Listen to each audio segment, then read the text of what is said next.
hidden, forever on fire. AICC ಅಧ್ಯಕ್ಷ ಮಲ್ಲಿಕಾರ್ಜುನ್ ಖರ್ಗೆ ಅವರನ್ನ KPCC ಅಧ್ಯಕ್ಷ ಡಿಸಿಎಂ ಡಿಕೆ ಶಿವಕುಮಾರ್ ಭೇಟಿ ಮಾಡಿದ್ದಾರೆ.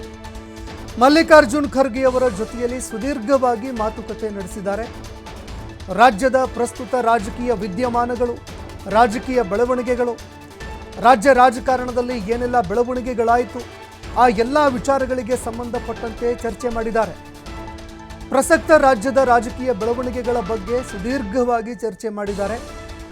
ಸರ್ಕಾರದ ವಿರುದ್ಧ ಪ್ರತಿಪಕ್ಷಗಳ ಹೋರಾಟ, ಆ ಹೋರಾಟದ ದಿಕ್ಕು ದಿಸೆ ಯಾವ ರೀತಿಯಾಗಿತ್ತು, ರಾಜ್ಯ ಸರ್ಕಾರದ ಮೇಲೆ ಯಾವ ರೀತಿಯಾಗಿ ಆರೋಪಗಳು ಕೇಳಿಬಂತು, ಅದನ್ನು ರಾಜ್ಯ ಸರ್ಕಾರ ಯಾವ ರೀತಿಯಾಗಿ ಸಮರ್ಥವಾಗಿ ನಿಭಾಯಿಸಿತು, ಇನ್ನು ವಿಪಕ್ಷಗಳ ಒಂದು ಆರೋಪ ಪ್ರತ್ಯಾರೋಪಗಳಿಗೆ ಯಾವ ರೀತಿಯಾಗಿ ಸಮರ್ಥವಾಗಿ ಟಕ್ಕರ್ ಕೊಟ್ಟರು, ಈ ಎಲ್ಲ ವಿಚಾರಗಳಿಗೆ ಸಂಬಂಧಪಟ್ಟಂತೆ ಡಿಸಿಎಂ ಡಿಕೆ ಶಿವಕುಮಾರ್ ಮಾಹಿತಿಗಳನ್ನು ಕೊಟ್ಟಿದ್ದಾರೆ. ರಾಜ್ಯದಲ್ಲಿ ಮುಡಾ ಪ್ರಕರಣದಲ್ಲಿ ಸದ್ಯ ಏನಾಗ್ತಾ ಇದೆ, ಈ ಪ್ರಕರಣದಲ್ಲಿ ಏನು ಬೆಳವಣಿಗೆ ಆಗ್ತಾ ಇದೆ, ದೂರುದಾರರು ಯಾವ ರೀತಿಯಾಗಿ ಈಗ ಹಿಂದೆ ಸರಿತಾ ಇದ್ದಾರೆ ಎನ್ನುವಂತಹ ವಿಚಾರಕ್ಕೆ ಸಂಬಂಧಪಟ್ಟಂತೆ ಕೂಡ ಮಾಹಿತಿ ಕೊಟ್ಟಿದ್ದಾರೆ. ಯಾಕಂದರೆ ಈ ಒಂದು ಪ್ರಕರಣಕ್ಕೆ ಸಂಬಂಧಪಟ್ಟಂತೆ ದೂರುದಾರರು ಯಾರು ದೂರನ್ನು ಕೊಟ್ಟಿದ್ರು, ಸ್ನೇಹಮಯಿ ಕೃಷ್ಣ ಇಬ್ಬರೂ ಕೂಡ ಈಗ ಹಿಂದೆ ಸರಿತಾ ಇದೆ ಪ್ರಕರಣದಲ್ಲಿ, ಸಕ್ರಿಯವಾಗಿ ಕಂಡು ಬರ್ತಾ ಇಲ್ಲ. ಟಿ.ಜೆ. ಅಬ್ರಹಾಂ ಅವರು ಕೂಡ ಇದಕ್ಕೆ ಸಂಬಂಧಪಟ್ಟಂತೆ ಹೇಳಿಕೆ ಕೊಟ್ಟಿದ್ರು. ಇಲ್ಲ, ಆ ಒಂದು ಮುಡಾ ಸೈಟ್ಗಳೇನಿತ್ತು ಅದನ್ನು ವಾಪಸ್ ತೆಗೆದುಕೊಳ್ಳೋದು ಅಷ್ಟೇ ನನ್ನ ಕರ್ತವ್ಯ ಆಗಿತ್ತು, ಅದನ್ನು ನಾನು ಮಾಡಿದ್ದೀನಿ ಅಂತ ಟಿ.ಜೆ. ಅಬ್ರಹಾಂ ಕೂಡ ಹೇಳಿದರು. ಹೀಗಾಗಿ ಹೋರಾಟವನ್ನು ಮಾಡ್ತಾ ಈ ಒಂದು ವಿಚಾರವನ್ನು ಪ್ರಸ್ತಾಪ ಮಾಡಿದ್ದಂತಹ, ಪ್ರಕರಣ ದಾಖಲಿಸಿದಂತಹ ದೂರುದಾರರೇ ಇದೀಗ ಹಿಂದೆ ಸರಿತಾ ಇದ್ದಾರೆ. ಇನ್ನು ಪ್ರತಿಪಕ್ಷಗಳ ಒಂದು ಹೋರಾಟಗಳಿಗೆ ಸಡ್ಡು ಹೊಡಿತಾ ಇರುವ ಬಗ್ಗೆಯೂ ಕೂಡ ಇಬ್ಬರು ನಾಯಕರು ವಿಚಾರಣೆ ಮಾಡಿದ್ದಾರೆ, ವಿವರಣೆ ಕೊಟ್ಟಿದ್ದಾರೆ, ಚರ್ಚೆ ಮಾಡಿದ್ದಾರೆ. ಅವರ ಹಗರಣಗಳನ್ನು ಯಾವ ರೀತಿಯಾಗಿ ಕೆದಕಿ ಕೌಂಟರ್ ನೀಡುತ್ತಾ ಇದ್ದೀವಿ ಅನ್ನುವಂತಹ ವಿಷಯಕ್ಕೆ ಸಂಬಂಧಪಟ್ಟಂತೆ ಕೂಡ ಡಿಸಿಎಂ ಡಿಕೆ ಶಿವಕುಮಾರ್ ಮಾಹಿತಿ ಕೊಟ್ಟಿದ್ದಾರೆ. ಎಐಸಿಸಿ ಅಧ್ಯಕ್ಷರಿಗೆ ಕೆಪಿಸಿಸಿ ಅಧ್ಯಕ್ಷ ಡಿಕೆ ಶಿವಕುಮಾರ್ ಸಮಗ್ರ ಮಾಹಿತಿಗಳನ್ನು ಕೊಟ್ಟಿದ್ದಾರೆ.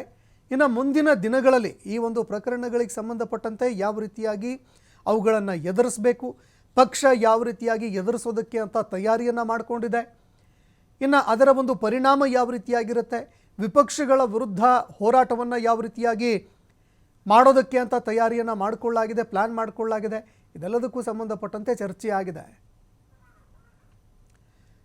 ಈ ಬಗ್ಗೆ ಮತ್ತಷ್ಟು ಮಾಹಿತಿ ಕೊಡ್ತಾರೆ ಪ್ರತಿನಿಧಿ ಶಿವಕುಮಾರ್ ಜೋಹಳ್ಳಿ, ಫೋನ್ ಸಂಪರ್ಕದಲ್ಲಿ ಜಾಯ್ನ್ ಆಗಿದ್ದಾರೆ.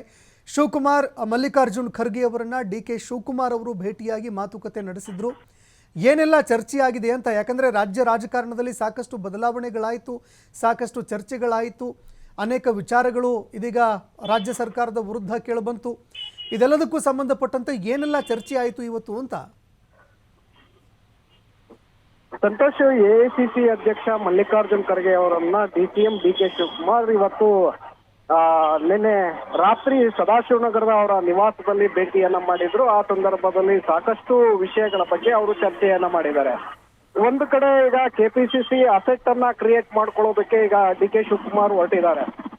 ಪಕ್ಷ ಮುನ್ನಡೆಯಬೇಕಾದ್ರೆ ಆರ್ಥಿಕವಾಗಿ ಸಂಪನ್ಮೂಲಗಳನ್ನ ಕ್ರೋಢೀಕರಣ ಮಾಡ್ಕೊಳ್ಬೇಕು. ಹಾಗಾಗಿ ಬೆಂಗಳೂರು ಸೇರಿದಂತೆ ಎಲ್ಲಾ ಜಿಲ್ಲಾ ಕೇಂದ್ರಗಳಲ್ಲಿ ಸ್ವಂತ ಕಟ್ಟಡಗಳನ್ನ ಕಚೇರಿಗೆ ಹೊಂದಬೇಕು.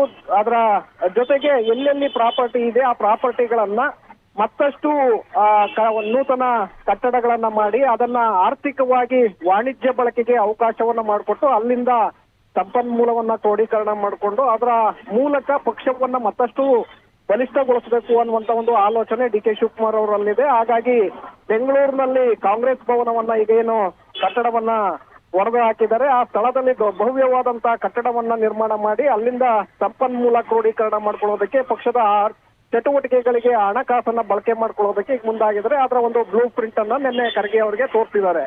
ಅದರ ಜೊತೆಯಲ್ಲಿ ಮೂಡಾ ಹಗರಣದ ನಂತರ ರಾಜ್ಯದಲ್ಲಿ ಆಗ್ತಾ ಇರುವಂತಹ ಬೆಳವಣಿಗೆಗಳು, ಸರ್ಕಾರದ ವಿರುದ್ಧವಾಗಿ ಕೇಳಿ ಬರ್ತಾ ಇರುವಂತಹ ಆರೋಪಗಳು, ಹಾಗೆ ಮುಖ್ಯಮಂತ್ರಿಗಳ ವಿಚಾರದಲ್ಲಿ ಪ್ರತಿಪಕ್ಷಗಳು ನಡೆದುಕೊಳ್ತಾ ಇರುವಂತಹ ರೀತಿ, ಮತ್ತೆ ಸರ್ಕಾರ ಪ್ರತಿಪಕ್ಷಗಳ ಬಾಯಿಯನ್ನ ಮುಚ್ಚೋದಕ್ಕೆ ಏನೆಲ್ಲ ಕ್ರಮಗಳನ್ನ ತೆಗೆದುಕೊಳ್ತಾ ಇದೆ ಅನ್ನುವಂತಹ ಆ ವಿಷಯವನ್ನು ಕೂಡ ಖರ್ಗೆ ಅವರ ಜೊತೆ ಮಾಹಿತಿಯನ್ನ ಕೊಟ್ಟಿದ್ದಾರೆ.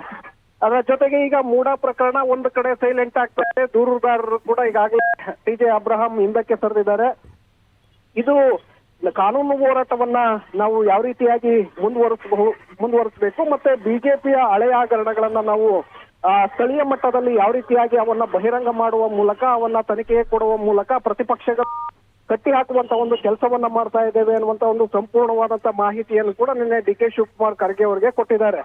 ಸೊ ಹಾಗಾಗಿ ಡಿ ಕೆ ಶಿವಕುಮಾರ್ ಅವರ ಜೊತೆ ಸಿಎಂ ಕುರಿತಂತೆ ಎದ್ದಿರುವಂತಹ ಚರ್ಚೆಗಳು, ಹಾಗೆ ಪದೇ ಪದೇ ದಲಿತ ಸಚಿವರು ಭೇಟಿ ಮಾಡ್ತಾ ಇರುವಂತದ್ದು, ಅದರಿಂದ ಆಗ್ತಾ ಇರುವಂತಹ ಮುಜುಗರ ಮತ್ತೆ ಬಹಿರಂಗವಾಗಿ ಹೇಳಿಕೆ ಕೊಡ್ತಾ ಇರೋದ್ರ ಬಗ್ಗೆ ಕೂಡ ಕಡಿವಾಣವನ್ನ ಹಾಕಬೇಕು ಅನ್ನುವಂತ ನಿಟ್ಟಿನಲ್ಲಿ ಖರ್ಗೆ ಅವರಿಗೆ ಮನವಿಯನ್ನ ಮಾಡಿದ್ದಾರೆ. ಸಂತೋಷ್, ಧನ್ಯವಾದಗಳು ಶಿವಕುಮಾರ್ ನಿಮ್ಮೆಲ್ಲ ಮಾಹಿತಿಗೆ.